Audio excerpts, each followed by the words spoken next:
But yeah, bad faith, nihilism. That's when you believe nothing matters and you have no place in the world and everything. It's like, no, you do have a place in the world. You're the director and the actor, but you're the good guy. You have to do what a good guy does. Just don't get lost in the sauce, because then you're gonna start trying to raise cults where you have to have sex with like the leader.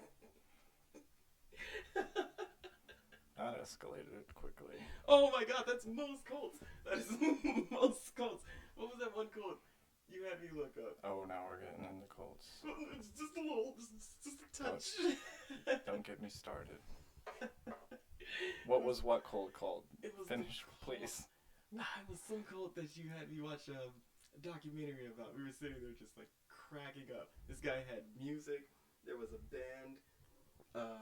He started off kind of cool. He had a bunch of like, weirdos, and gamblers, and just some of the dregs of society. But like, they were coming here because they were seeking out kind of enlightenment. And this was a guy who, of course, tripped his balls off. This is the truth, old guy. Damn it, what was his name? Doesn't matter. I am so perplexed because you have described so many different cults that I've researched. You see what I mean? You agree with me? No, but so this is killing me. Which one? Immediately go to sex. We watched a full-on documentary about this, and you can't name what it was. I don't remember what it was. It wasn't Scientology. It wasn't Satan. The Church of Satan. Oh no. Charles Manson. No. It was along that line, but he was just an old guy. They didn't all kill themselves. Can I say that? Yeah, we're far enough in. Trigger warning. Suicide. Anyways, yeah, they didn't do that. For fuck's sake. Heaven's Gate. It wasn't Heaven's Gate either. It was a small guy. It was kind of a Christian cult at first, but then it branched into like New Age, as they all do, and then it turned into him like having children with some of the people, like a lot of the women. The Family. I think it was The Family. Those words struck a was chord. this documentary we watched recently, and it was because of a rabbit hole I went on because I watched an old documentary about the Rainbow Family Gathering, and in which the family decided to show up, and then I did my research on what the family was. No, I don't think it was a recent. How recent are we talking? Because it wasn't Earlier in this house. year, I think, is when I found that documentary. Had to be another one then. Which is a great example about how you can't have anything good. Yeah. There's always like some loon or some cult or some bad person, some bad actor who shows up to all good scenes, all pleasant, nice scenes. Anyway, so... All lights cast a shadow. All positive numbers are two negatives multiplied together. Yeah. What was it about this cult? Why did you... It immediately turned to sex. It became a sex cult. All cults eventually become sex cults. It's like you gotta be the good guy. Not all. Scientology. Manufacturing couples together. L. Ron Hubbard never... No, he didn't. But like when he died, and then others took over it. Some of them. We're not gonna get. No, we're not. No. I don't want to get. I don't want to get sued. We will have visitors. What did you say about her thing? Nothing. We were talking about the Golden Dawn or whatever. It's really bothering me that you cannot remember and that I cannot remember, but you remember enough to know that we watched a documentary about it. Yeah, because we sat in a room. I know it was your room, but it wasn't this room. It wasn't this house. And we like watched a documentary about this just wild man. It started off so normal, just hopeful, and they did music together, kind of like the Manson family. Had a band. It was cool. He was the guy, and he got like dressed up in like white. Most cult leaders. You see, they're all kind of related. Be the good guy, but you know. And this isn't. I mean.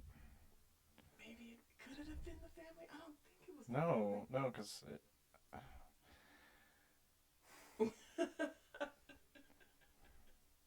See the dilemma? We haven't even done an intro yet. We haven't. It's kind of our thing. Welcome to the Golden Wavelength Podcast. I'm with this weirdo here, Walter from Planet 9.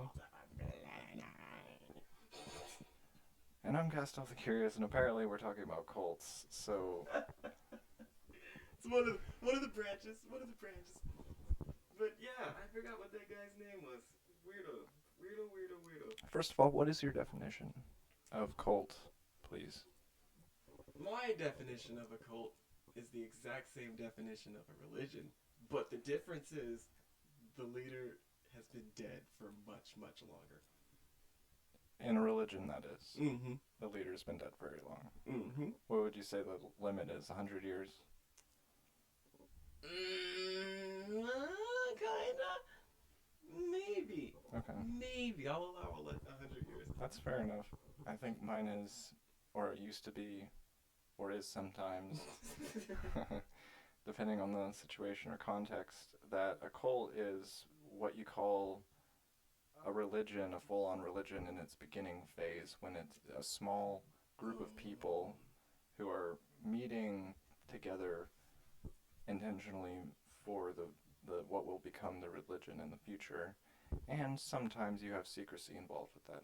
My newer definition is that a cult, you call something a cult, there's a negative connotation behind this word. Yeah. And I'm sort of just instead of fighting against it, I'm leaning in and I'm saying, okay, so a cult is any spiritual or religious group, a group of people who share the same idea, but they are toxic or abrasive or unwelcoming towards outsiders, and you have this quote-unquote outsiders perspective. Exactly.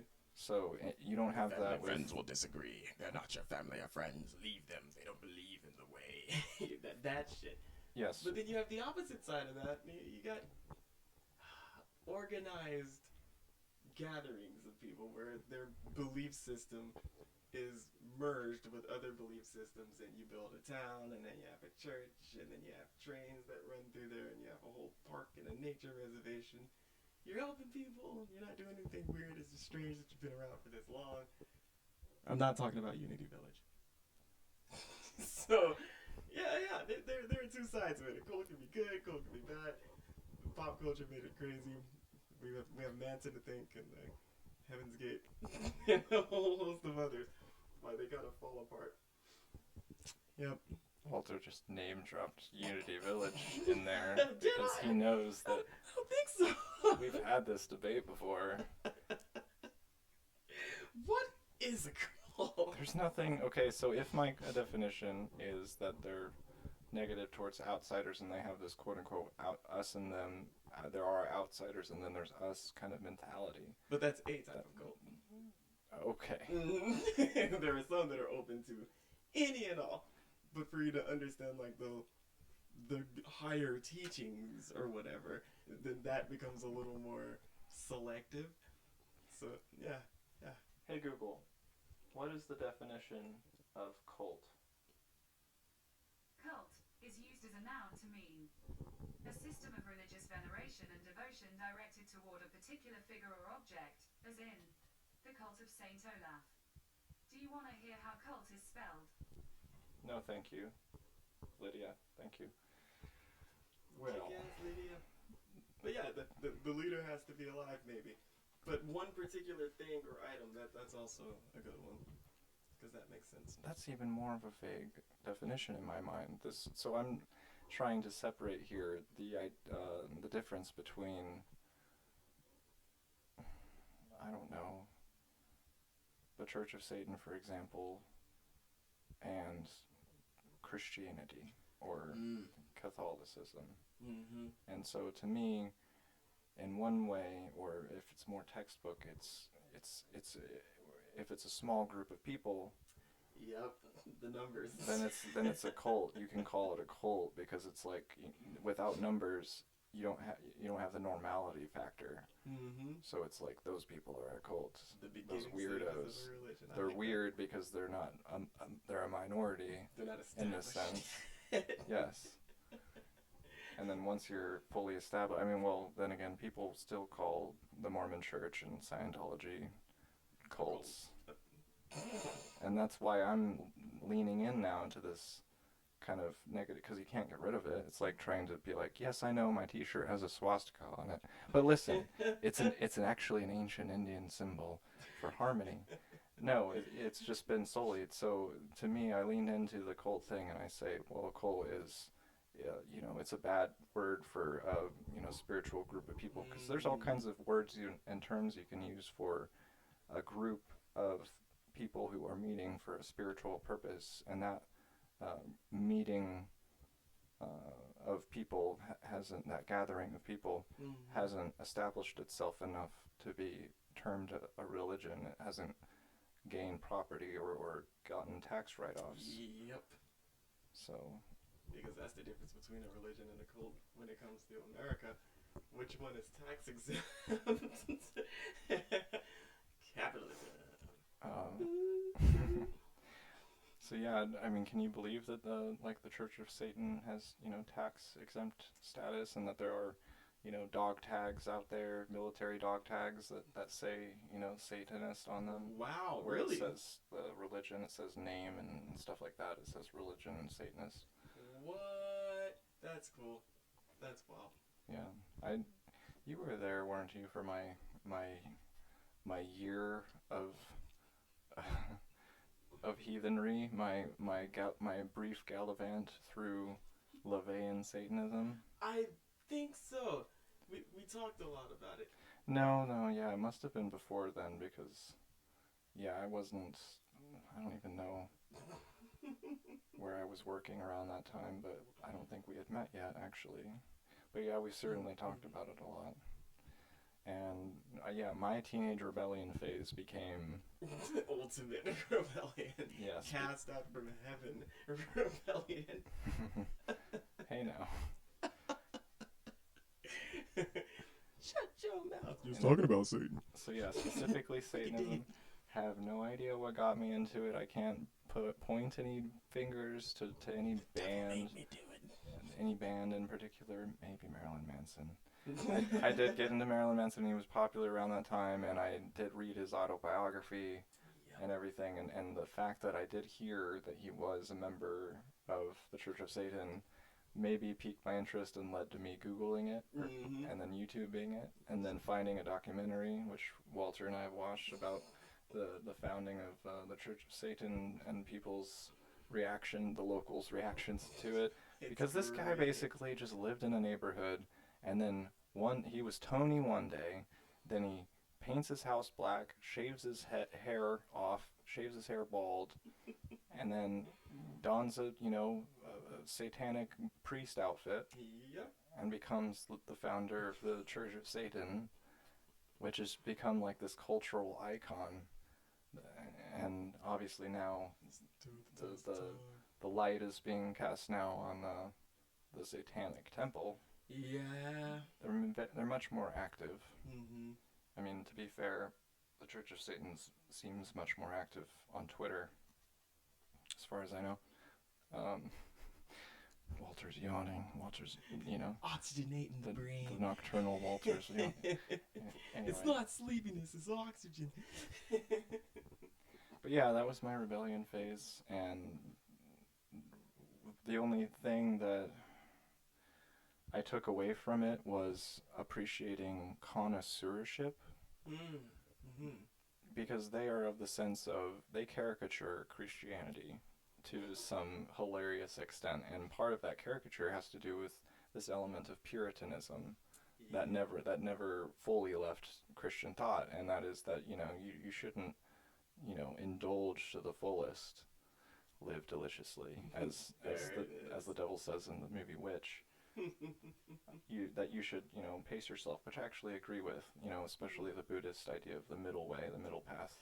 You don't completely abstain, you don't overindulge, you find the middle way.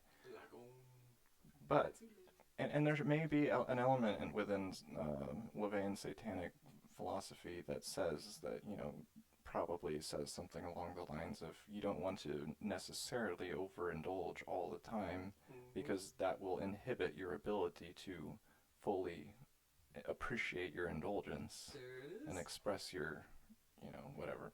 Your senses become numb.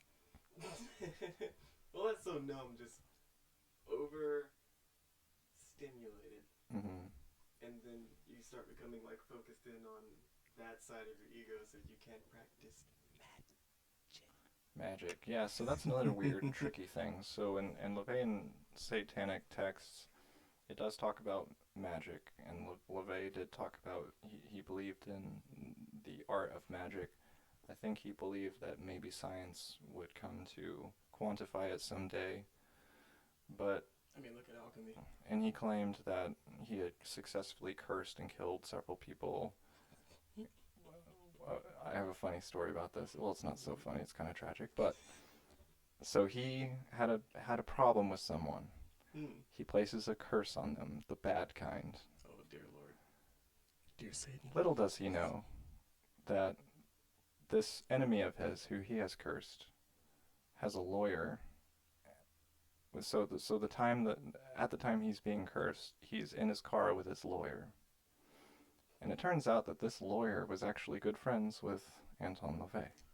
Oh. And so the classic story of don't cast stones in a glass house is that he cursed this guy, they got into a fatal car accident, and he lost his friend.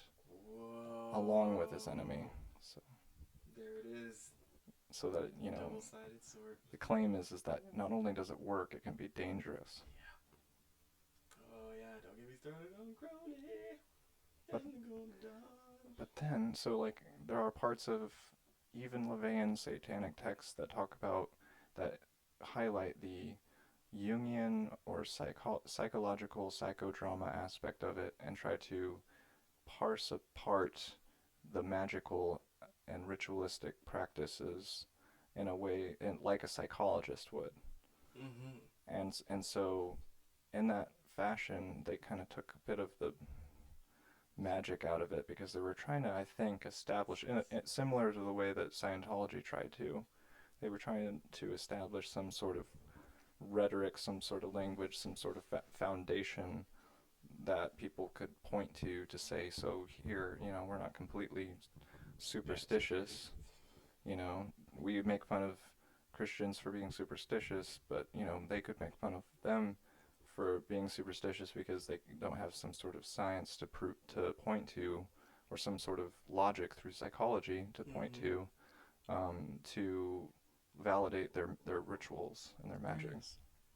And so, yeah, the psychodrama thing is, whenever, I guess if you're a Satanist and you're talking to a complete skeptic, you're basically going to say that the psychodrama is not meant for the person who's being cursed, it's meant for the person who's making the curse, so that they can release all of this frustration that they have in a controlled environment, and it doesn't hurt the other person, and it doesn't hurt them, and it doesn't get them in trouble, and it just settles it there, and it's basically venting, is what they're just trying to describe there, like punching your pillow or screaming into your pillow, basically, with extra steps.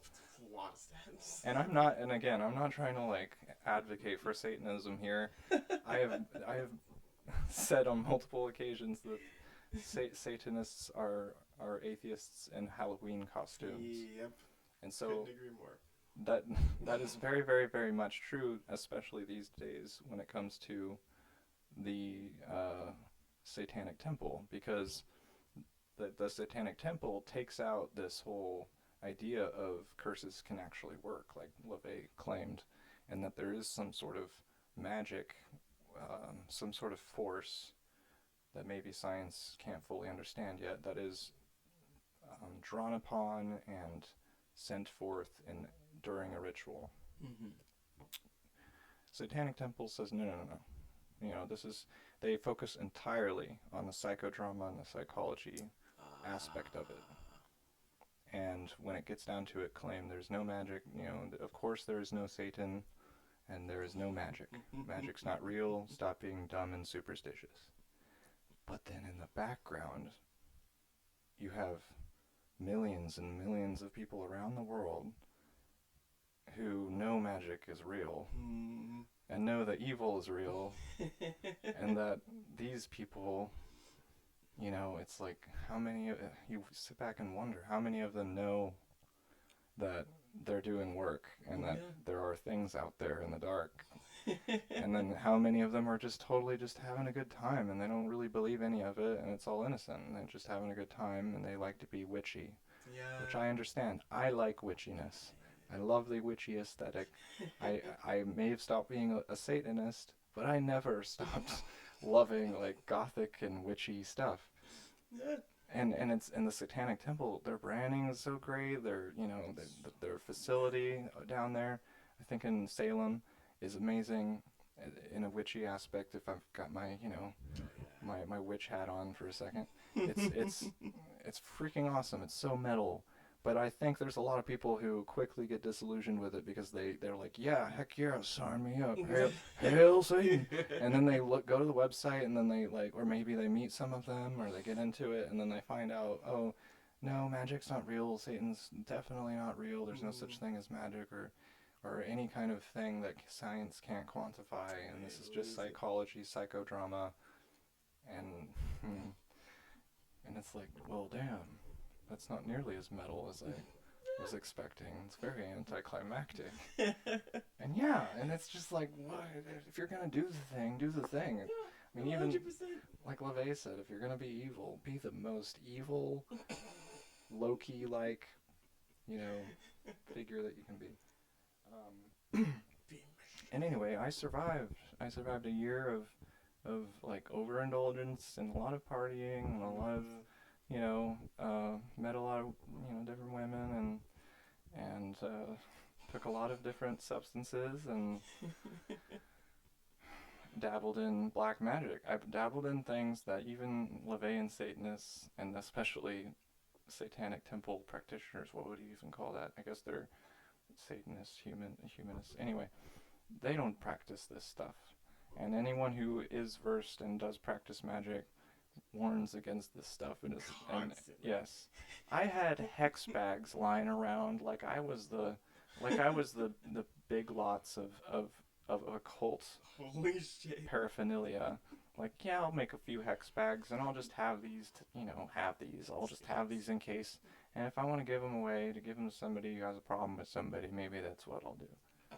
That kind of mentality. And you know what happened? We had a party one night and someone found all this, stuff in the basement. Shit. And they saw the hex bag and they were curious, what was in this hex bag? Is there weed in here? Probably was what they were saying. Mm-hmm. And no, there wasn't any weed in there. There was, a sigil and some herbs and maybe a bone. I don't remember. But it was a bad thing. It was a hex bag and it was stupid. And I shouldn't have done it. But all kinds of bad things happened right after that happened.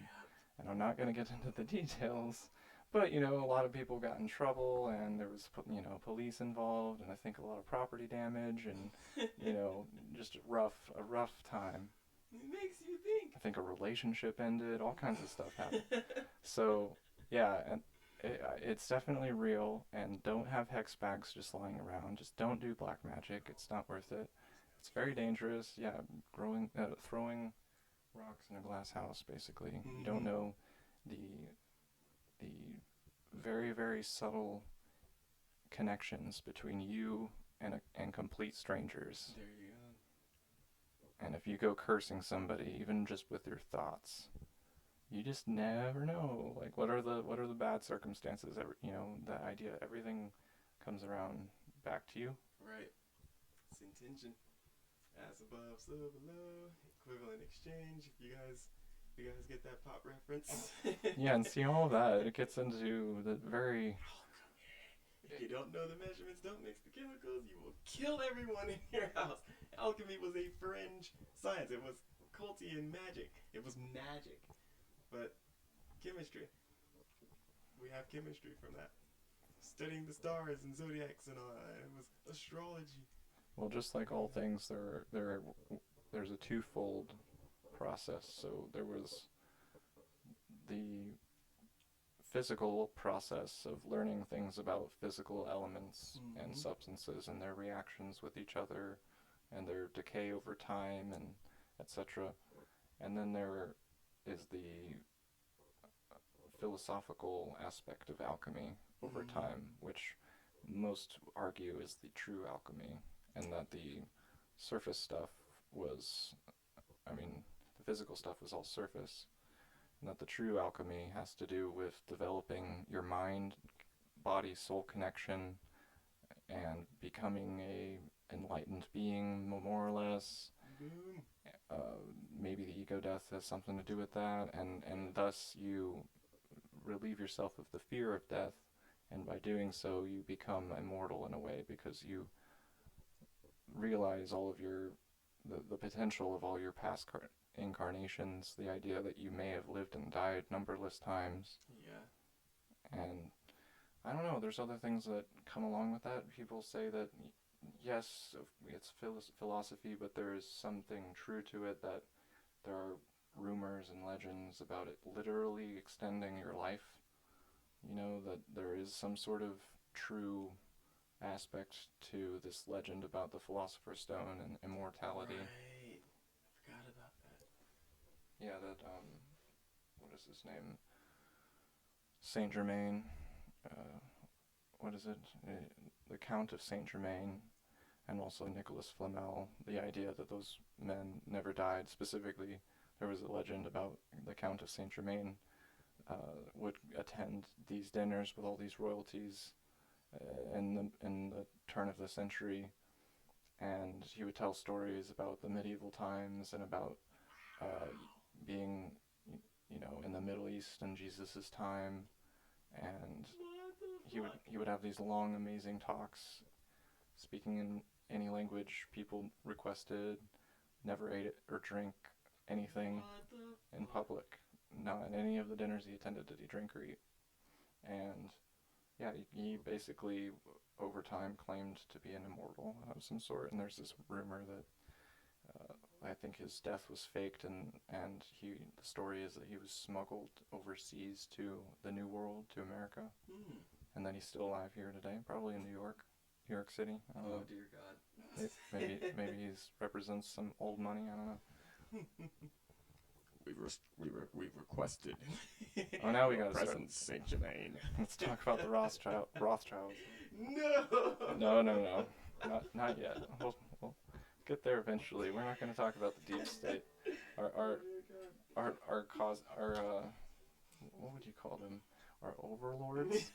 They might not be too happy. Oligarchy. We're gonna wait till we have, like, you know, a few numbers in front of us to address that. Thank you again for subscribing. 23 subscribers. We forgot to bring that up in that episode 3. Yeah, we did. Did we? Yeah, we did. You know, we did that like whole quite thing dull, perfectly. Yeah. We don't have to edit anything. Right? We don't have to edit shit. Except I just cursed, and maybe we should bleep that. It's only bad in the first was it the first 2 minutes? I feel like I should know this. This is our business. These are our terms and conditions of our employment to this mega corporation. Come back to us, Walter. Google, be kind to us. We love your devices. What was the subject of this episode? We started talking about magic after we were talking about cults. Okay. Yeah. The All right. magic, doing things with intention. So word is, Walter, that you've dated some Wiccans. What is that like? Yeah. It was interesting. The one that I did back in college, she was more on the side of like practicing as like a form of like meditation, more or less. What's the terms I'm looking for? What are the terms I'm looking for? You're giving thanks to nature. You're respecting how you go about it. You're practicing this magic that's like calming your mind down mostly.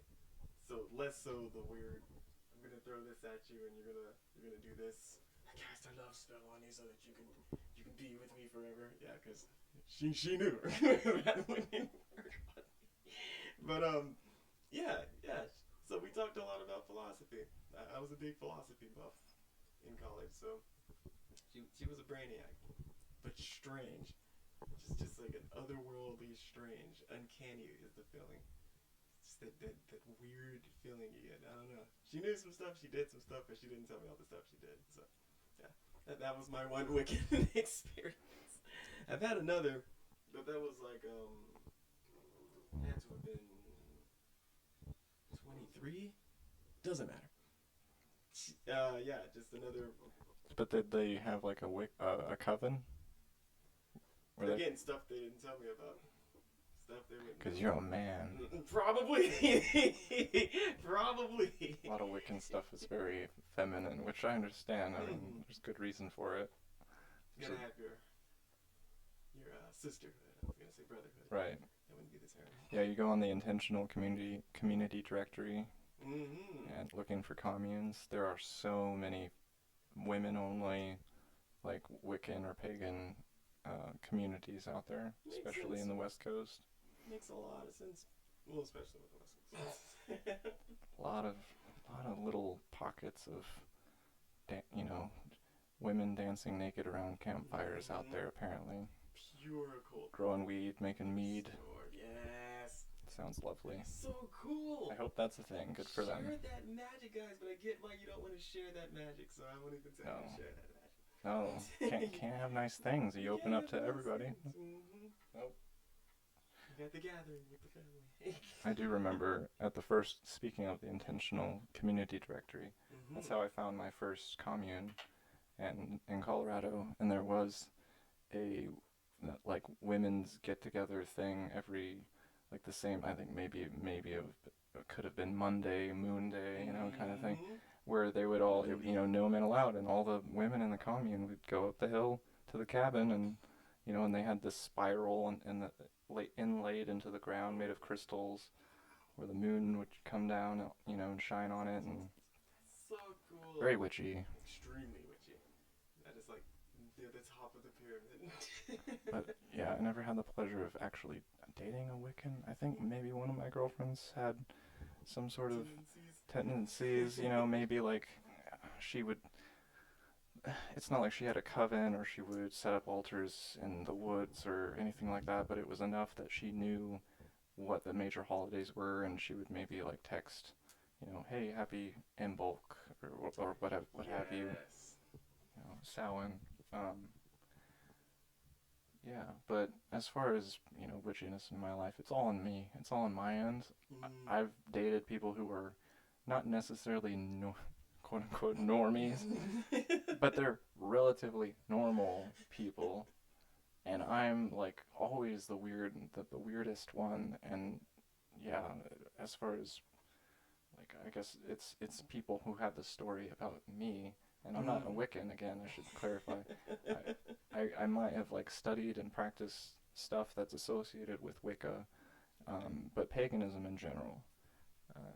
Like, attending nature and during major holidays, maybe having bonfires, things like that. I set up some altars to meditate at in nature, doing that earthing. Yeah. Like, purposefully connecting with the earth, taking your shoes off and, chilling. But, yeah, it's not like I ever met a group of people. I think the only time that really sticks out to me of me meeting another magic practitioner, it's like you're in a world of muggles, and then you look through the crowd, and then you spot someone, and it's like, you both give the look. It's like, oh, there's another one. They know I know what they know. And this man was a Luciferian, or at least claimed to be a Luciferian. And I guess, in that term, it just gives me so much trouble. He wasn't a Satanist. No. He was a Luciferian. And I've done research, and it's like, okay, I wish I could have asked you a theistic Luciferian. I guess that would have had to be the case, because he had a grimoire. He supposedly, allegedly made some deal with a demon. He had a sigil tattoo. Oh, wow. He was in. He was in. He was all in, yeah. At least at that time of his life. And again, I should remind you that this is still around the time that we're all in our, like, teenage rebellion phase, or at least, like, slowly coming out of it. In the previous episode, you learn of the magic, but if you forget that you're magic, you lose the magic. Or if you study too close. Just like music is magic and art is magic. Art is some of the craziest fucking magic out there. I don't talk about that much, but there is a strong correlation between just art and just that spiritual, weird, wonky side that we don't allow in talks of empiricism. Because it can't be measured, it can't be it can be measured, but not by ruler or by compass or by scale. It's something other. So the occult. Full circle cult. No, a cult. But damn it, where was I going? Art is magic. Art has changed entire periods of time, has caused many things to happen in certain periods of time, inspiring revolution, getting certain people in power, killed. Yeah, just strange things. Strange things. That's why I'm scared of like how modern art has become. Less so modern, more so contemporary. It's become a dollar sign thing. How do I become the next Banksy? Basquiat? Yeah, or Banksy. Yeah. It's like, how do I do that? It's like, no. I'm gonna do this song about this, but where's my record contract? No. You go out in weird places and you play your music with intention, and you literally like create parties.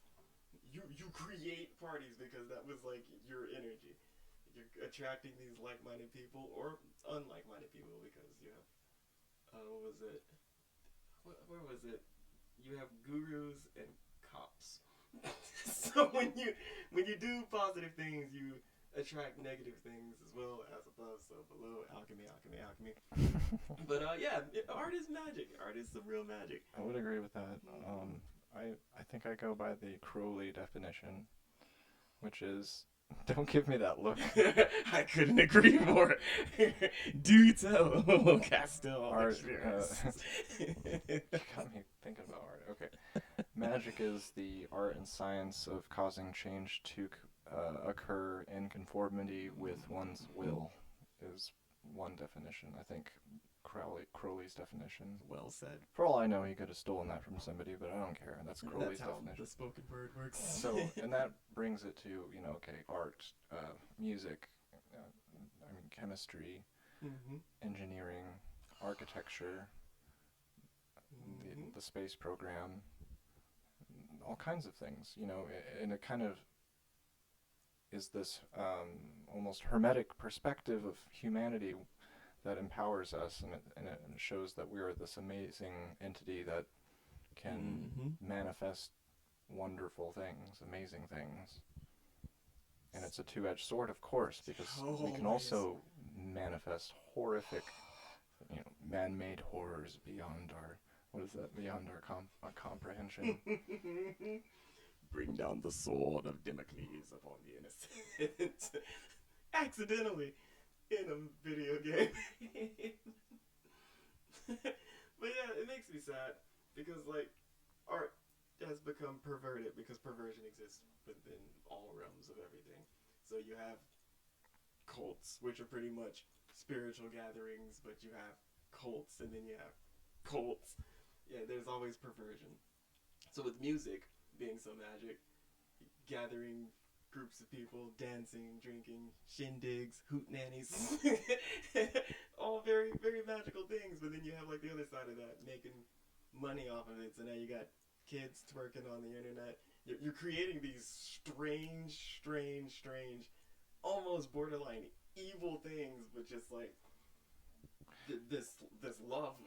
There's music. Yeah, there's types of music that seem to unite people and make people happy, improve their day. Then there's music that makes people angry and divides people and makes people want to burn everything down. There were studies. They did this with plants many a time, like classical music, which I believe were the original rock stars or jazz musicians, I digress. And then like you had metal music, and then like just different things. And then like there were the studies with children, where like you would play like a certain tone, kids would be relaxed. Metal, they would be hyperactive but still relaxed, and then you would introduce like something crazy, like some really, really street hip hop, and they're angry. They're all just immediately angry. And they don't necessarily fight, but there's just like a dark air. I don't know. It's fine. I know. We all know. We all know.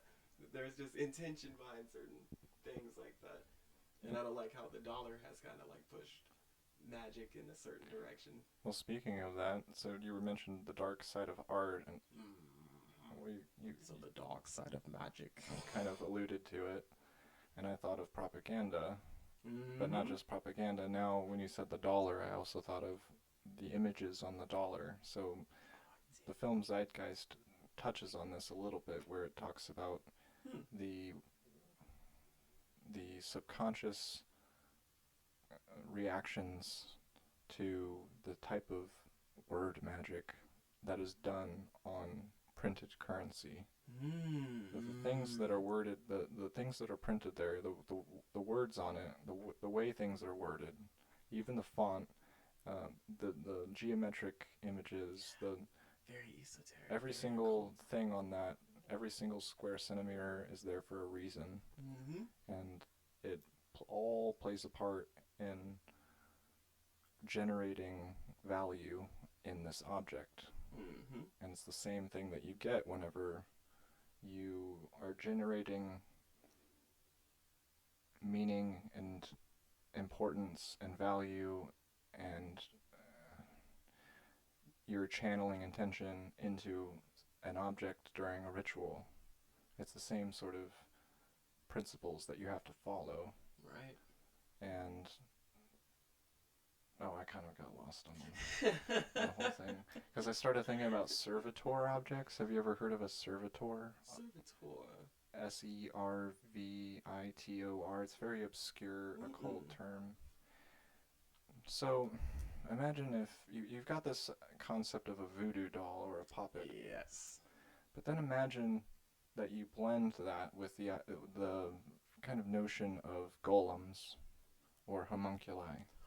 Oh, and effigies. Yeah, absolutely. So Absolutely. a servitor is somewhere in between there, where it's an inanimate object which you are programming. Basically, layers and layers of command, of Sure, intentions. I'm trying to put it in computer language for Walter. Thank you. But yeah, you are ritualistically programming this object. It can be any sort of object. It could be a stone, it could be a talisman, a pendant, a ring, it could be anything. A sigil on a parchment, whatever. And you are putting all kinds of intention into this thing, layers and layers of intention, and you are basically programming it so that it will actually carry out these programs, these commands for you, without you having to consciously put your intention into it or even start and end a ritual. So it's like an everyday thing, similar to where in Solomonic magic, for example, you're making rings, you're making pendants, you're making little parchment sigils, and you're putting them in your shoe, things like that. And the intention behind them, the symbolism in them, and everything, and the knowledge that you have them on you and with you throughout the day is part of how it works. It's part of the magic and how it functions. With the servitor object, the idea is like it's like, I don't know, ordering Amazon Alexa. Sorry for those of you who have Alexa at your house, but yeah, Amazon Alexa to do things while you're gone. Yep. So you don't have to even think about it. All the thinking is done beforehand, during a ritual, during a ceremony, and so it takes a lot of concentration and time and effort. And it's also not like a understood science. Not that any of this is, but repeat it? What do you mean? Like on a dollar?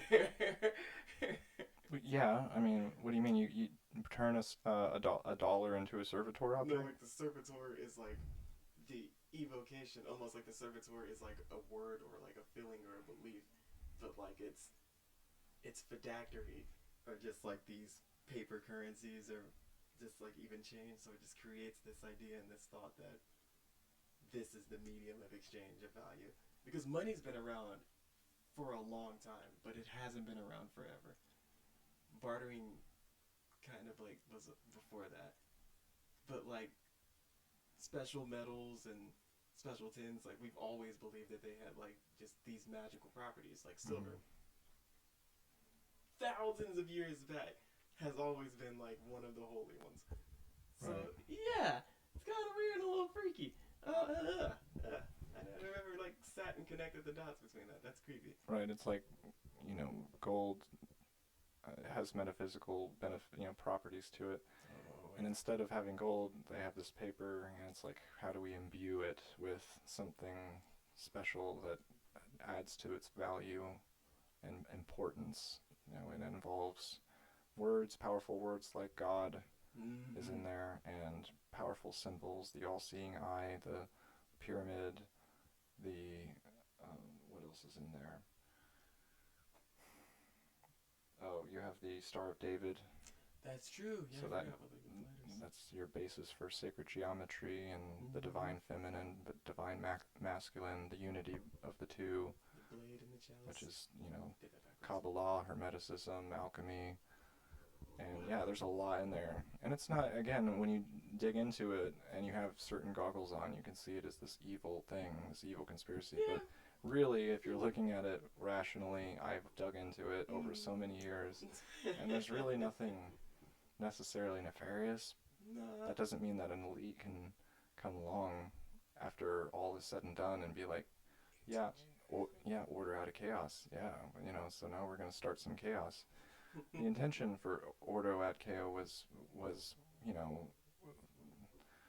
the world is in turmoil and chaos and is a chaotic place and is this chaotic wilderness, and we're going to set our own little order, our own little oasis, and our own little experiment, which worked out pretty well, this American experiment, even though it's been completely hijacked. We're not going to get into that today, are we, Walter? We're not going to get into the fact that our country's been hijacked and that the world is topsy-turvy and it's Orwellian. And because I've been talking a lot of shit on capitalism. I've realized that. And I don't take it all back. It's you just commie. I love capitalism. It's so cool. But, like most things, it can be perverted. You got great music and great songs and conjuring parties. But you also have twerking children on the internet. You have like these grand ideas, like these circles of people who are coming up with like these brand new age thoughts of like just like bordering on the lines of like empirical psychology. You wouldn't come across that. You wouldn't come across that. But then you got cults and sex cults. How is capitalism to blame for any of this? It's not to blame. Capitalism is great. But it's been perverted in many ways. Why are we even talking about this? Where are we? I was talking a lot of shit on capitalism. I'm like, no, I love it. Money's fun. Money's great. It's kept me alive this long. There's a fairness. There's an innate fairness to it. Everybody says there isn't. And I can agree, yeah, the dollars are split everywhere. But let's not talk about capitalism and economic we're policy. Intention. We're talking about magic. So let's just. I'm not losing you, am I? I think I'm losing you. Get back on the trail, Walter, and let's talk about how the elites are allegedly sacrificing people to the old gods. I didn't say that. I said that. That's what I just said. Saying capitalism's cool. This country's fine. I can practice magic here without being burned at the stake. They're sacrificing an effigy in front of a statue of Moloch. The chants go. I can't chant. You're scared. You're scaring the audience, Walter. He's scaring the hoes. We already talked about that, though, the whole Moloch statue at Bohemian Grove. They're just cool guys. Fellow freaks. Fellow weirdos practicing their own form of magic. I don't know about that. Let's not go... God. For fuck's sake, Walter. Oh, my God. No, they're not our fellows. They're not our fellows. They're not ours. We're not rich. We're not allowed to go. But they're weirdos nonetheless. But yeah, no, like how the whole Moloch statue is hollow and everything. When I found that out, it was so anticlimactic.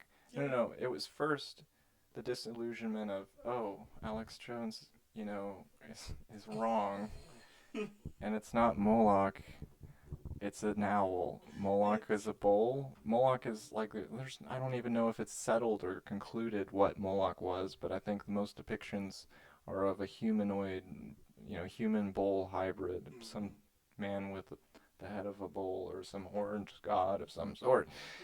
But it's not an owl. Owl is more like Athena, owl of Athena. Yeah, they had the, Greek coin had an owl on it. Yeah. And it's, wisdom and the goddess of the night and witchcraft. Is Hecate is associated with the owl, I think, as well. And There's an owl in the dollar. so there's no real negative thing there. And so I went from thinking, oh my gosh, like, yeah, so this footage obviously shows a fake effigy being burned in front of this owl statue while there's screaming, played through some speakers. And then there's all these dudes standing around watching, and there's these people in robes and torches and stuff, and it does look very witchy. Mm-hmm. But then, so the first anticlimactic bit was, okay, wait, but that's not Moloch. Nope. And not only that, the worst bit was, it's hollow. That's not an actual stone thing. That's actually like a concrete, probably, I would say they start out with a rebarb skeleton, Oh, yeah. and they cover that maybe in plaster or something, and then concrete, and then they texture it, and maybe grow some moss on it. There you go. And then you got a quote unquote Moloch statue. So it's like, they're not even, I don't even think that you can properly carry out any sort of magical work with when your idol is hollow. Everyone present there knows that it's hollow and full of sound equipment, and it's not, and you know what I'm saying. It's the ceremonial look of it that gives it like the whole air that it's magic. But then you think, what happens after that? Maybe yes, okay, maybe all that is just, silly, it's theater. Mm-hmm. Because, there was pyrotechnics, and there's sound system, and speakers, and lines. Everyone had lines. It was like a Greek play in parts. I don't know, folks, if you've ever watched the Bohemian Grove footage, but it's great. It's a good watch. And it's a very good watch. Yes, I mean... Freaked me out when I first watched it, but with context, it's like... With context, it's like, wow, I would love to party there. That sounds like a great time. Those redwood trees, man. Yeah, it's an old growth redwood grove. Oh, that's right. Right next to the quote-unquote Russian river. Russia. We're not going to get into that. Moving on. But yeah, like, people still say, okay, there could still be some shady dealings being going on there. Because it just seems like the perfect setting for this idea that the elites drag some prostitute into a clearing and tie her down to the ground, and then the guy walks up and he's dressed as the horned god, and then there's drumming and it reaches a crescendo, and then everybody's passing around a big grail full of blood and full of adrenochrome, and while the full moon is above them, and then Satan in goat form or owl form is sitting in the background cackling. That's exactly the kind of thing that gets conjured up in your mind whenever you first are introduced to this Bohemian Grove thing. Mm-hmm. And it's just, I started writing a book on this kind of concept that the, elites who have access to a lot of, I can't believe we're talking about this, a lot of, they're powerful, they've got a lot of connections, a lot of security, and then there's the people who are impoverished, and there's this term less dead, which is horrible. Sex workers being quote unquote less dead, and so they get preyed upon by sometimes elite type of people, Epstein or worse type people. And then the idea that kind of is alluded to by Alex Jones on multiple occasions is that they're not just like there's not just sexual abuse, but there's some sort of ritualistic thing going on. Spiritual abuse. Yeah, it gets into the whole satanic panic kind of thing. Satanic panic thing. And I mean, I don't know. I heard at one point, one thing that did come up was, when I was into this sort of research, was that there is an American, I think, senator who has a very nice house in a rural area, I think in the northeast part of the country. Mm. And this is a very nice house that has black furniture. All the furniture is black leather, and all the mirrors are black. Black mirrors on every wall, on all these walls. I do remember hearing about that. You heard about that too? Mm-hmm. So when you hear about that, then it starts getting real. And, you know, are we going to get into pizza? Okay, so I'm just going to mention that this whole Pizzagate thing went from, holy crap, you know, big if true, to, oh, actually, that's totally easily been debunked and blah, blah, blah. Back all around, back again to, okay, wait, we might, this might have actually happened. And then you get these reports from contractors of very nice houses out in rural areas that are full of black mirrors and black furniture, and meanwhile we got this Epstein I was situation. just about to say that full circle. You arrest one of them. And It's not a conspiracy theory. Oh, sure. and- It's and not a then- conspiracy theory anymore. It's not. And I just want to say, we never got any kind of assurances that something like Epstein Island isn't going on still somewhere on another island or another place. There's been zero assurances to the public or the world in general that something like that can never happen again. We haven't even had full closure on the list of people involved with that. True. So, and it's so easy again to add in this occult factor, because if you look at parts of Epstein Island, have you seen? There's like a sacred circle area where it marks the solstices and equinoxes, Yep. and there, you know, most of it's very, I would say, light, kind of witchy stuff, not even dark witchy kind of stuff. But that's just what was left over after everything was said and done and people trespassed onto the island and got us footage. So who knows what happened there at night? Who knows what it looked like before everything went, you know, got uncovered and revealed. And yeah, so then you've got, what do you think? There's this, so we mentioned the Satanic Temple. So they are very, very active. They're very politically active. You gotta be. You want to legitimize what you're doing. No, they're politically active, like towards not towards their causes specifically, or just their causes, but also generally, you know, the agenda of a certain political spectrum, and they may have received money from a certain George Soros, allegedly. So that gets again into this idea that, okay, maybe on the ground floor, you got these witchy people who just like being witchy and they don't believe in the devil and they don't believe in magic.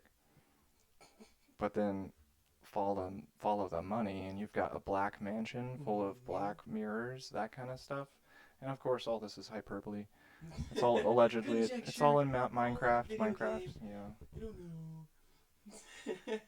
But again, yeah. So you've got some sort of dark agenda going on, and parts of it like to flaunt. I mean, if you were connected, no, I'm not gonna. We're not even. I don't think we're developed enough yet to.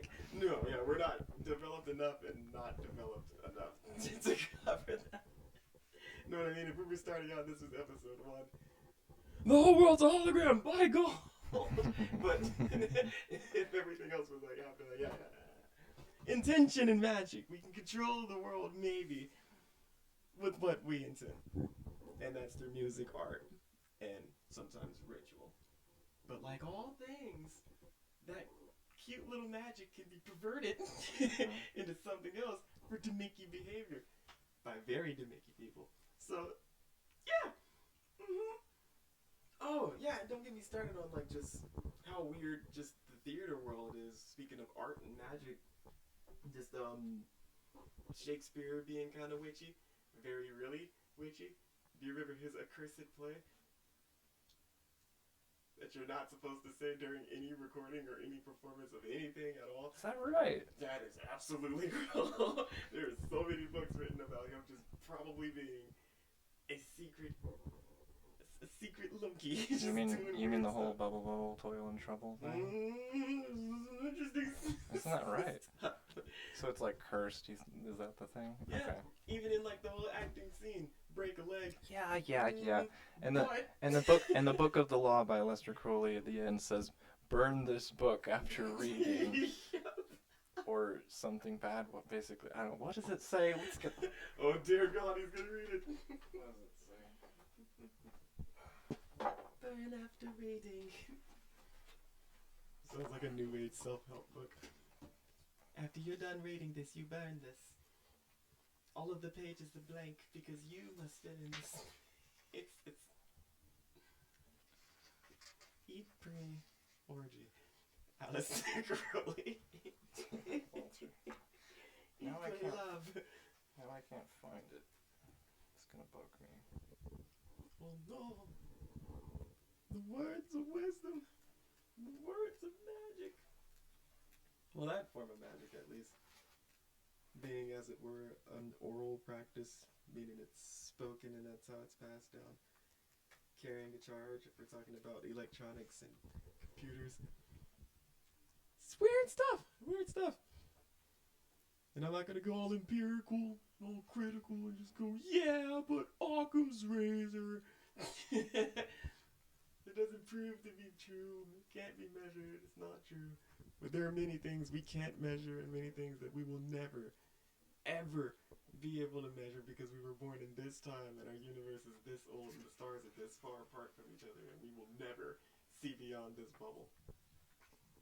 So with that comes a lot of truth. Oh my God, Walter, what have I gotten myself into? I can't find this part in the book, and it's gonna drive me mad. You wanna ask Lydia?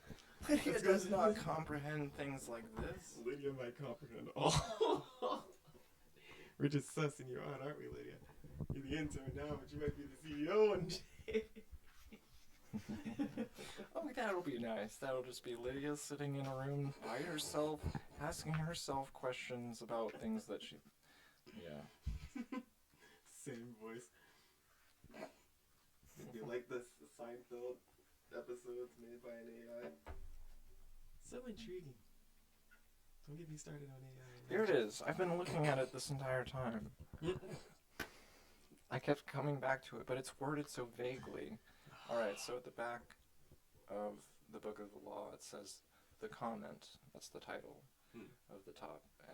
And then it says, "Do what thou wilt shall be the whole of the law.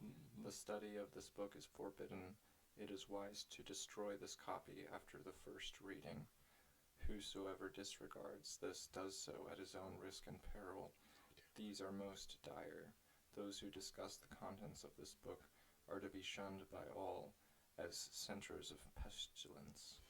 All questions of the law are to be decided only by appeal to my writings, each for himself. There is no law beyond do what thou wilt. Love is the law, love under will." Wow. And no one does it. I don't think anybody has ever... I mean, who wants to burn a book in general? But Come on, Crowley. the writer themselves, these were their words. The study of this book is forbidden. What an edgelord thing to do. Ultra edgelord. But that is the magic. I feel like he was tapping into some shit too. I feel like it wasn't all just bullshit. He was definitely tapping into some shit. You know, I follow closely the rebuilding of what is it called?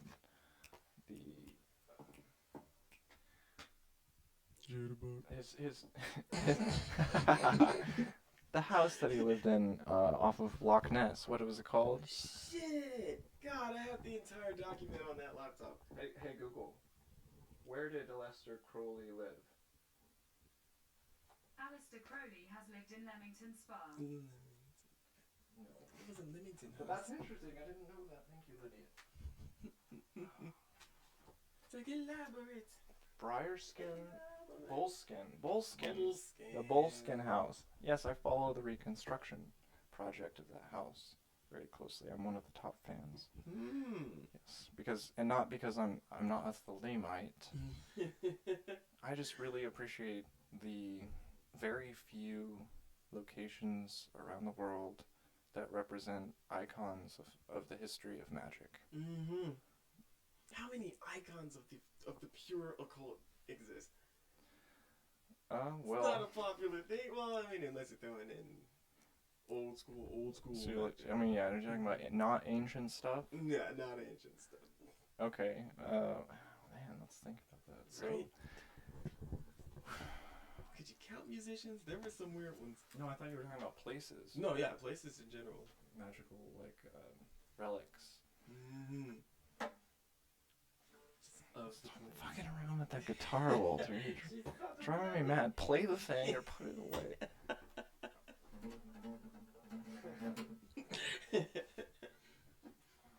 I curse you all to subscribe. If you don't, you have to burn your copy.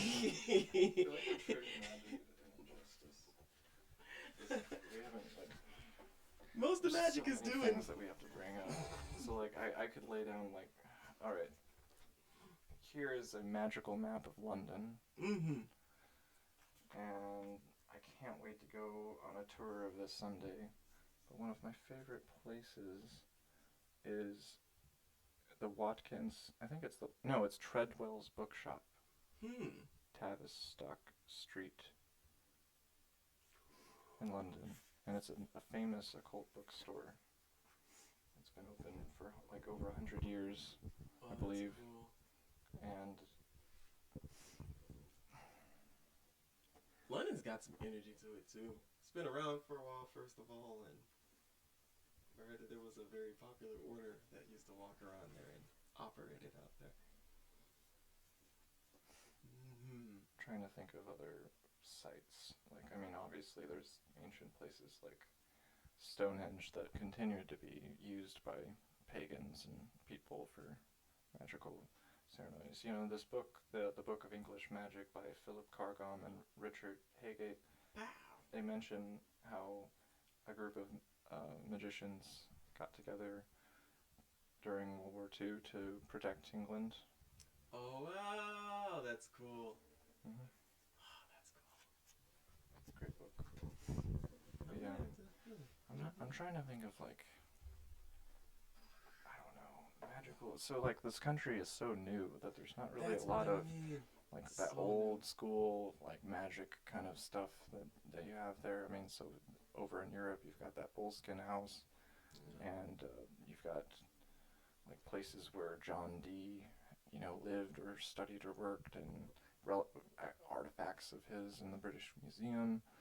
And Treadwell's Bookshop, you know, has been a hub of occult knowledge for over 100 years, even through like persecution, stuff like that. And again, like you've got Stonehenge that's been used for magic for a long time. You got the mystery of the Druids out there. You know, I wish we knew more about the Druid side of things. But I feel like a lot of their magic was oral too, wasn't it? It was, yeah. Most of it, or all of it, was basically lost. Yeah. Philip Cargom also does a lot of work on Druidry. Oh wow. Yeah, he's got a lot of. I think he's an honorary Druid or something like that. He's got a lot of works about it. So any information that is left behind about their culture is stuff that he writes about.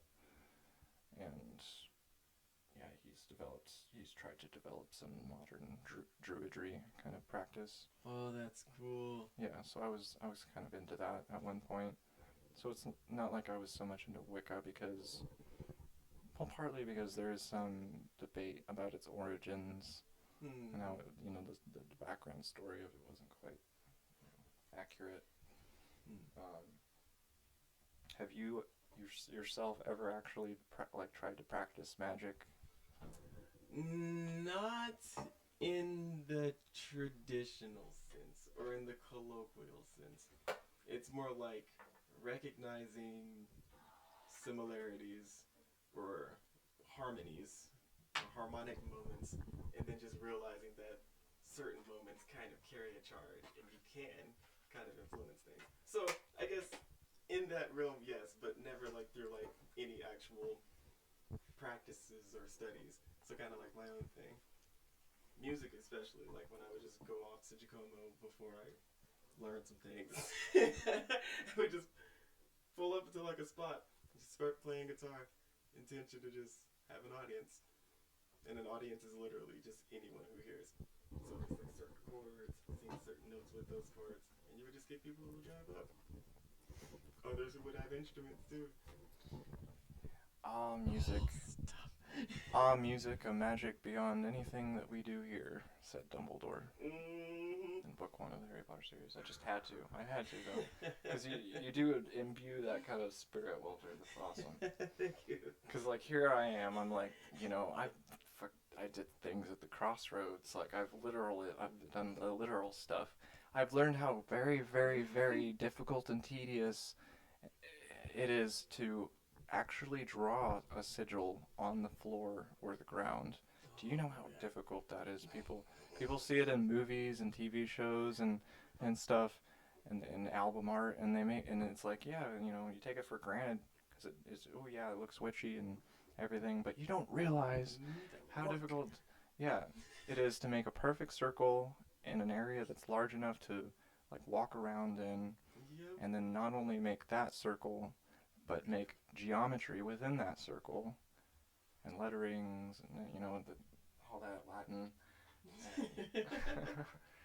I didn't do that part at the crossroads. At the crossroads thing, this was my explorations into hoodoo, which is American folk magic, and I got into that because I got into the blues and, you know, Barbara Johnson, all that thing. So more magical music. And I just like left some offerings at the crossroad in good spirits, like, you know, I think it was rice, beans, maybe corn, tobacco, stuff like that. Maybe an egg or two. I don't know. And makes sense. Yeah, and the intention was like a job or something, and yeah, it was a job, and yeah, okay, I got a job the next day. It worked, and I got a job the next day, and then, you know, of course, I only worked there for a week or two because it was a horrible job. It's the other side of magic. Even the old cultures of the Middle East with their belief in jinns and summoning them, and then like how you can wish for anything from them, but they're never just like, oh, here's $1 million. It's never that way. It's just like here's this, but here's the opposite end of that. And yes, it's going to be negative. Can I get that without the negative? No. That's great. That's crazy. That's scary. It's gotta be thinking about the blues now. Magical music. Of all of the different forms of music we had, that's the only genre that's going in space. Well, that is in space. Not necessarily. I think there were other things on the golden record. Oh, yeah, not and anything music. That's a radio broadcast goes into space, too. Yeah, it's not. We didn't all agree this song. No, like our radio broadcast. Yeah, it literally travels into space forever. Yeah.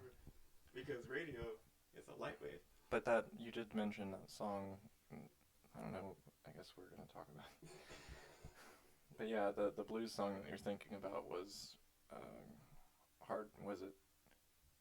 Cold Was the Night, Hard Was the Ground by Blind Willie Jefferson. I think that's his name. That's a very good song, yes. More magical music. Very magical. Mm-hmm. But then again, I think we're trying to, we're using that word a lot. It's the new liminal now. Liminal. Because, again, we're talking about a man who has literally gone out of his way to go to the crossroads to do magic things. Mm-hmm. Like having to look out for cars that are coming, because you have to get out of your car and go out to the middle of a crossroads in the middle of nowhere to do some witchy stuff, or like building an altar in the woods. Oh yeah. You know, or in a basement. Some more practice and ceremony. Well, intended practice. Well, it's all connected. It's all connected. I'm breaking. Oh my gosh, that is an old when you told me that reference. Story, I knew it wasn't gonna leave me ever.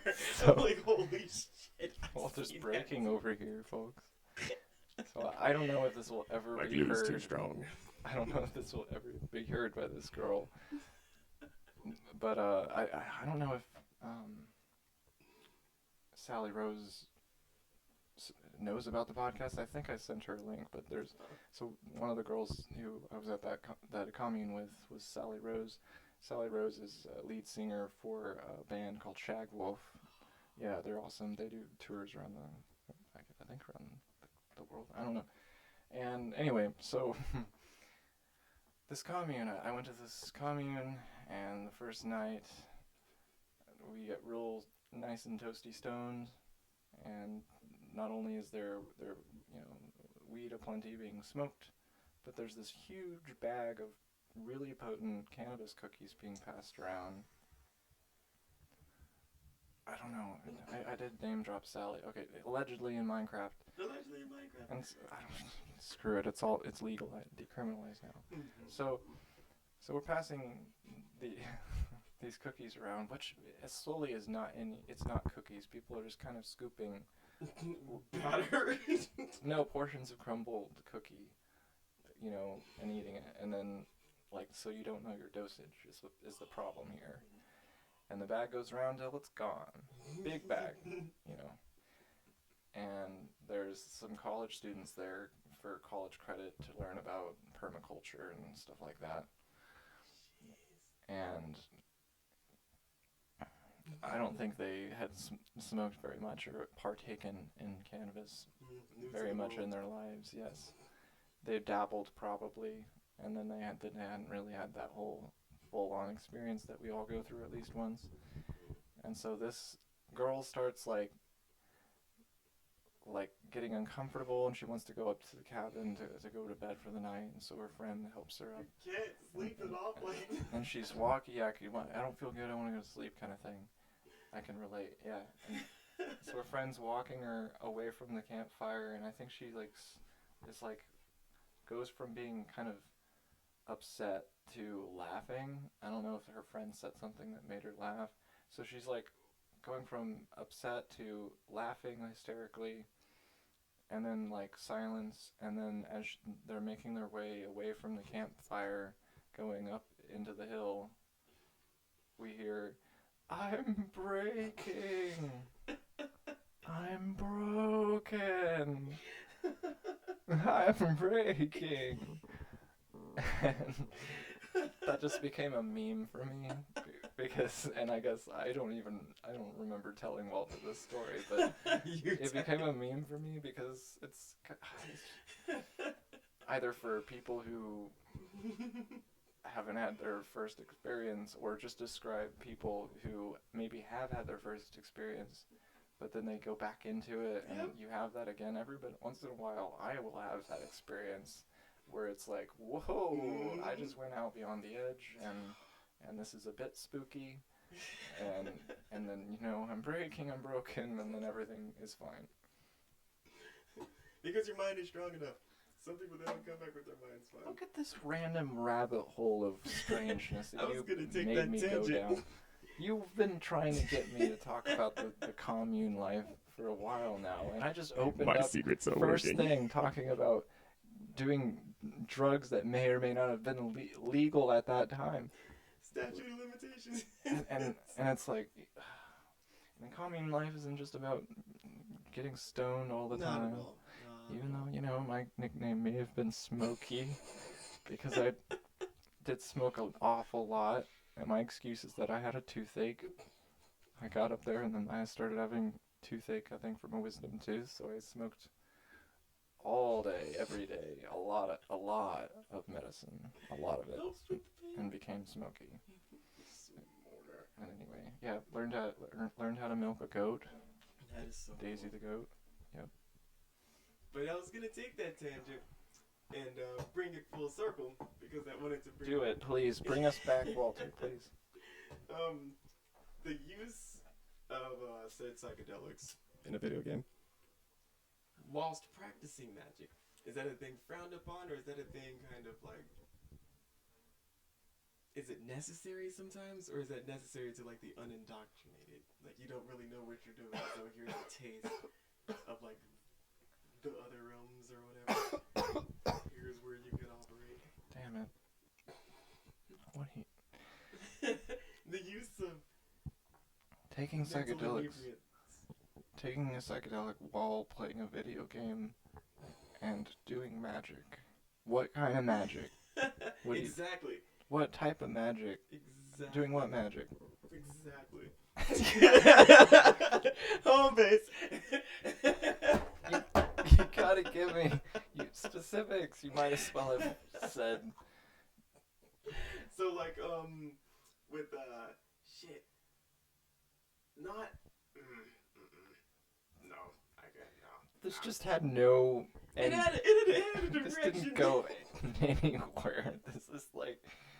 Because I was thinking of some of the ceremonies where Mr. Crowley would have some of his ceremonies, quote unquote.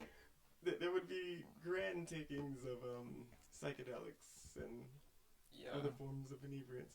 So does it amplify anything, or is it supposed to like ease you into that feeling of the other place where you can kind of operate easier? I don't know. What is the use behind that?